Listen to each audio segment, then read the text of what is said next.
Nada más que antes, bueno, la noticia es que los 7 delegados que pidieron la intervención del gobierno del Estado en este conflicto magisterial han aceptado ir a la Secretaría de Gobierno y en estos momentos se trasladan para allá a platicar con el secretario Raúl Ojeda. Así que esto, parece tener algo de camino ya. Bien, pues pero vamos de nueva cuenta, decía la línea telefónica, porque hemos hecho contacto con el licenciado Otto Granados Roldán. El licenciado Otto Granados Roldán es subsecretario nacional de evaluación de la Secretaría de Educación Pública y creemos es importante platicar con él. Otto, ¿cómo está? Buenos días. ¿Qué tal? Muy buenos días, me da mucho gusto saludarlos. Igualmente. A sus órdenes. Bueno, pues creo que es importante abordar algunos temas, nos vamos a ir con las cuestiones principales. Pues se ha criticado mucho la reforma educativa, porque se ha dicho que más que educativa es laboral. ¿Lo es, Otto? Le comentaría lo siguiente, si usted ve las encuestas, prácticamente todas las encuestas que se han publicado, digamos, en los últimos 6 meses, le dan a la reforma educativa la más alta aprobación, por encima de cualquiera de las otras 12 que se han hecho a lo largo de estos años. Entonces no ha sido en realidad criticada, sino que al contrario es justamente la mejor y la más aprobada. Efectivamente, como usted bien lo recuerda, en algunos casos se ha dicho que es una reforma de tipo administrativo laboral. No es el caso, porque la formación de los buenos maestros, de los muy buenos maestros, está en el centro del proceso educativo. Cuando usted evalúa, por ejemplo, a los médicos de un hospital, pues para saber sus competencias, sus aptitudes, sus habilidades, no es una reforma laboral, está ni más ni menos que evaluando a la materia prima con la que trabaja un hospital. Entonces, en ese sentido, en materia educativa, el poder tener una apreciación de cómo están los maestros, cuáles son sus fortalezas, cuáles son sus debilidades, y por lo tanto qué hay que hacer para ayudarlos y acompañarlos para que sean mejores maestros, es algo consustancial a un buen proceso de enseñanza y aprendizaje. Hay quienes afirman que no es lo mismo evaluar a un maestro rural que a un maestro de la ciudad, que hay sus bemoles al respecto, que no... Efectivamente, por esa razón, cuando se expiden los lineamientos que los expide el Instituto Nacional para la Evaluación de la Educación, para aplicar los distintos instrumentos de evaluación, siempre se toma en cuenta, por supuesto, la contextualización de los distintos grupos de maestros que existen en la República, que, como usted bien lo sugiere, son evidentemente heterogéneos. Otto, ¿qué pasa con el maestro que no califica con el examen de evaluación? ¿Es despedido? No. ¿Qué sucede con él? Los exámenes de evaluación, por ejemplo, de evaluación del desempeño, tienen 4 niveles de calificación en el caso de educación básica y hasta 5 en el caso de educación media superior. En el caso de educación básica, vamos a tomar este ejemplo porque es el más grande, el más importante en el país. Hay, como le dije, 4 niveles de calificación que son destacado, bueno, suficiente e insuficiente. Si usted obtiene la calificación más baja, que se llama insuficiente, lo único que tiene que hacer es volverse a presentar dentro de un año. Y en ese interín, la Secretaría de Educación Pública y la Secretaría de Educación Pública Estatal, en este caso la Tabasco, le ofrecerán de manera gratuita programas de capacitación, que podría yo decir que ya en este momento incluso están en línea. Entonces lo que tiene que hacer es capacitarse, volver, estudiar un poco, entrenarse para volver a presentar la evaluación dentro de un año. En cualquiera de las otras 3 categorías que yo ya mencioné, no tiene obligación de evaluarse sino hasta dentro de 4 años. Y en ese sentido hay una serie de incentivos, de promociones, de incrementos salariales, etcétera, etcétera, que son sin duda alguna muy, muy atractivos, porque es de esa manera como se va formando el nuevo modelo del servicio profesional docente, basado ahora fundamentalmente en el mérito y en el esfuerzo de cada quien. Los únicos que están en la posibilidad de ser separados del servicio son aquellos docentes que, como lo dice la ley del servicio profesional docente, no participen en ninguna etapa de la evaluación, pues entonces sí se colocan en el supuesto de tener que ser despedidos porque el proceso de evaluación es un proceso que es un derecho, pero también es una obligación para los maestros. ¿Y qué pasa, Otto? ¿Qué pasa durante el año que está preparándose este maestro que sacó insuficiente y se está preparando para volverlo a presentar? ¿Es separado de grupo? ¿Ya no tiene su sueldo? ¿Qué pasa? Él sigue dando sus clases normalmente y al mismo tiempo está tomando su capacitación. ¿Y sigue ganando el mismo sueldo? Es correcto.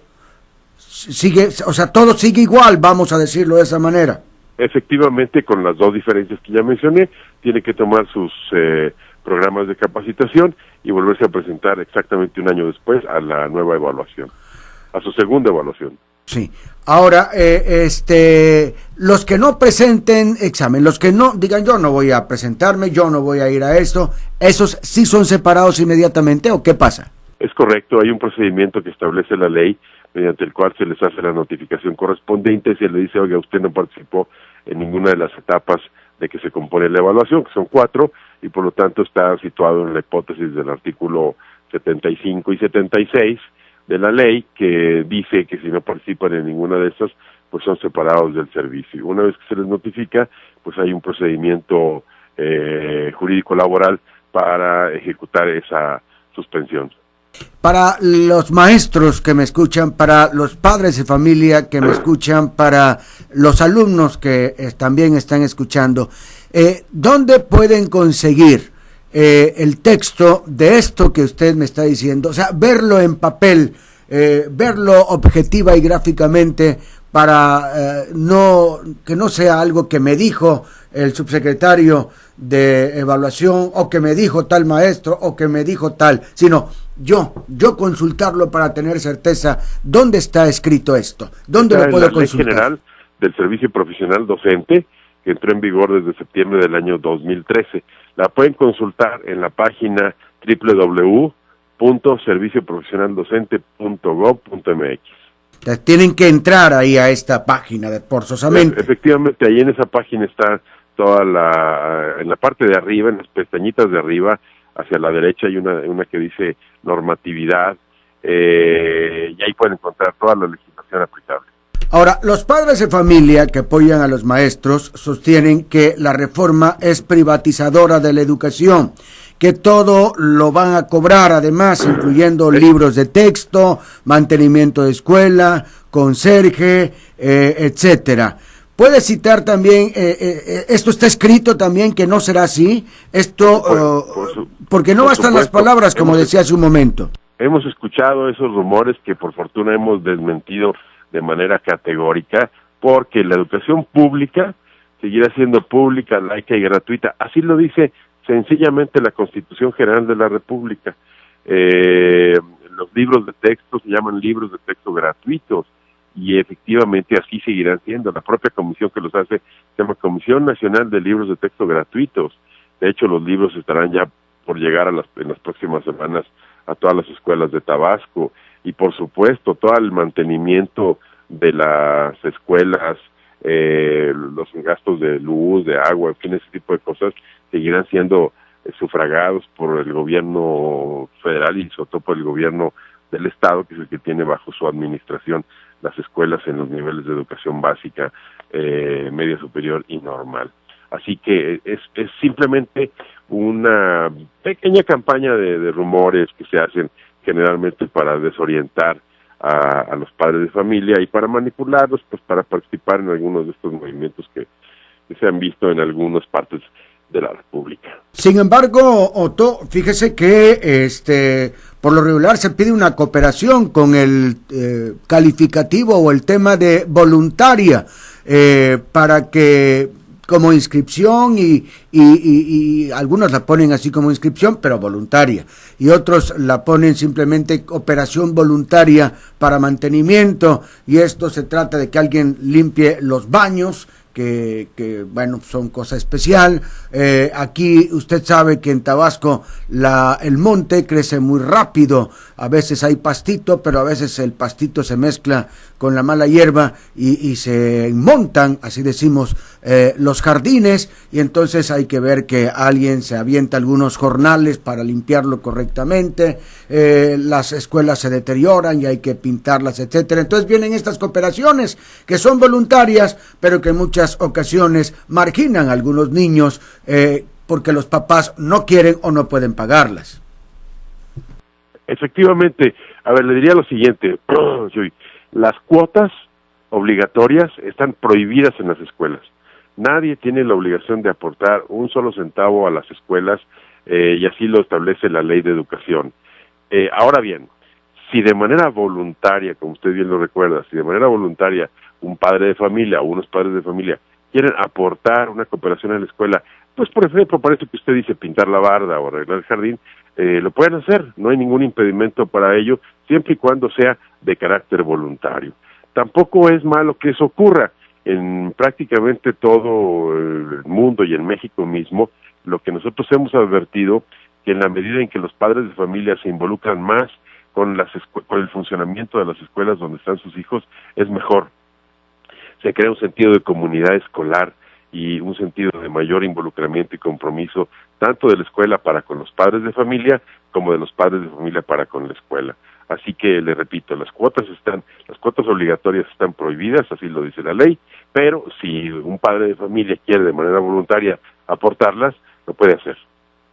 Fíjese, Otto, que muchos tabasqueños nos sentimos atrapados entre el movimiento magisterial y la solución de este, y que tengo entendido que las respuestas a los maestros pues no la tienen las autoridades locales, sino ustedes, la federación, creo que así es.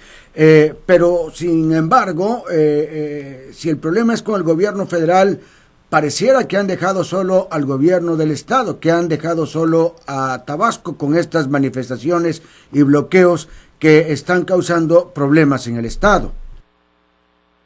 ¿Me repite esto último, Chuy, porque no le alcancé a escuchar? Sí, que sentimos que si este es un asunto que tiene que ver con y su solución con el gobierno federal, pues sentimos que nos han dejado solo y que han dejado solo al gobierno del estado en este conflicto, donde la mayoría de los tabasqueños estamos ahí en medio. A ver, le quisiera recordar nada más que desde mayo de 1992, la educación básica y normal fue descentralizada a los gobiernos estatales, es decir, ya hace un buen número de años. Desde entonces, la administración de los servicios educativos en esos niveles y modalidades está a cargo de los distintos gobiernos estatales. Y, por supuesto, la federación es concurrente en este tipo de cosas. Nosotros transferimos los recursos para pagar las escuelas, los maestros, etcétera, etcétera. Ahora traemos un programa de modernización en todo el país. Un buen número de escuelas de Tabasco serán reparadas, arregladas durante estos 3 años, 16, 17 y 18. Así que esa es un poco la estructura con la que funciona la educación en México desde el año de 1992. Le diría en síntesis que la Secretaría de Educación Pública ya es básicamente normativa y son las autoridades educativas estatales las autoridades operativas del sistema educativo en educación básica y normal. Entonces me quiere decir que el problema lo tiene que resolver la Secretaría de Educación y el gobierno del estado aquí en Tabasco. Todas las peticiones y todas las manifestaciones que están haciendo los maestros. Dependiendo específicamente de cuáles se traten. Nosotros le hemos manifestado reiteradamente estos días al gobierno de Tabasco que cuentan con todo nuestro apoyo, con todo nuestro respaldo, y que en aquellos temas que sí sean competencia específicamente de la institución normativa, en este caso la SEP federal, por supuesto que estamos en el mayor interés y compromiso de apoyar plenamente e incondicionalmente al gobierno de Tabasco en la solución de estos eventuales problemas. Tengo entendido que la mayoría de los planteamientos son precisamente para la federación. ¿Intervendrán? ¿Cuándo lo harán? ¿Habrá una mesa para platicar con estas personas o qué sucederá al respecto? A ver, ¿me da un ejemplo o dos?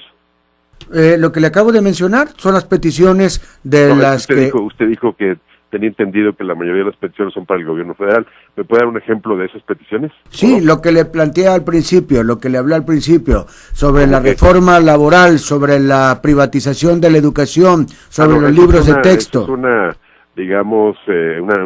tema de análisis, más bien usted se refería, o entendía así, a peticiones concretas. Eso es. ¿Eh? Es que eso es.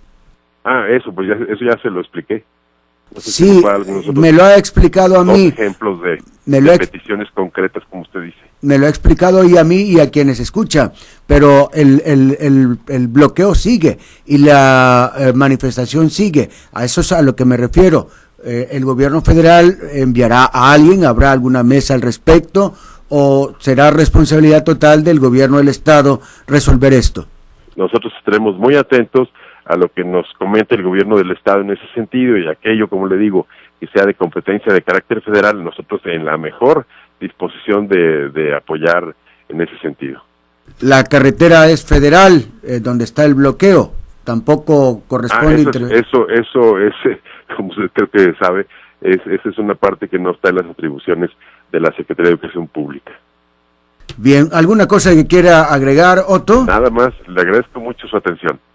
Ándele, que pase buen día. Y estoy a sus órdenes. Pues, ¿cómo ven ustedes? Sastre, que me sería el maestro, después de la inundación del 2007, cambió